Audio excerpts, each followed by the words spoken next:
ഇന്നങ്ങനെ കുറച്ച് മത്തി കിട്ടിയിട്ടുണ്ട് കേട്ടോ. നല്ല നെയ്മത്തി, ചെറിയ മത്തിയാണ്.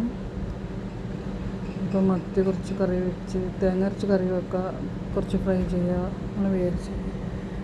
പിന്നെ ഞാൻ നാട്ടിൽ നിന്ന് വരുമ്പോൾ തന്നെ ഫ്രിഡ്ജിൽ കുറച്ച് ബീട്രൂട്ട് മുറിച്ച് വെച്ചതെല്ലാം ഉണ്ടായിന്.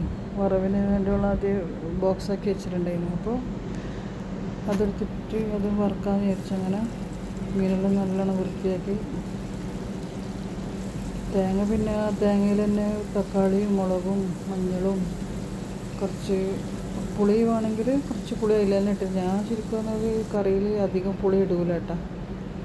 പുളി ടേസ്റ്റ് എനിക്ക് അത്ര ഇഷ്ടമല്ല. എന്നാലും എൻ്റെ കറി നല്ല ടേസ്റ്റാണ്. പുളി ഇല്ലാണ്ട് കറി വെച്ചാൽ ടേസ്റ്റ് ഇല്ല എന്ന് പറയുന്നവരോട് ഞാൻ പറയുന്നു, പുളി ഇല്ലെങ്കിലും കറി നല്ല ടേസ്റ്റ് ഉണ്ട്.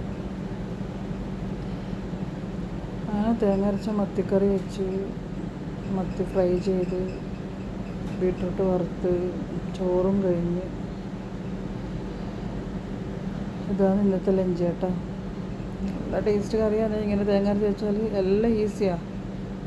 തേങ്ങ എല്ലാം ഒന്നിച്ചിട്ട് അരച്ച് വെച്ചാൽ എല്ലാം ഈസിയാണ് കേട്ടോ. എന്തായാലും ആദ്യമായിട്ട് വീഡിയോ കാണുന്നവരൊന്ന് സപ്പോർട്ട് ചെയ്യൂലേ. സബ്സ്ക്രൈബ് ചെയ്ത്, ലൈക്ക് ചെയ്ത്, കമൻറ്റ് ചെയ്ത് സപ്പോർട്ട് ചെയ്യണേ. ഇതുവരെ സപ്പോർട്ട് ചെയ്തവർക്കെല്ലാം ഒരുപാട് ഒരുപാട് ഒരുപാട് താങ്ക്സ്.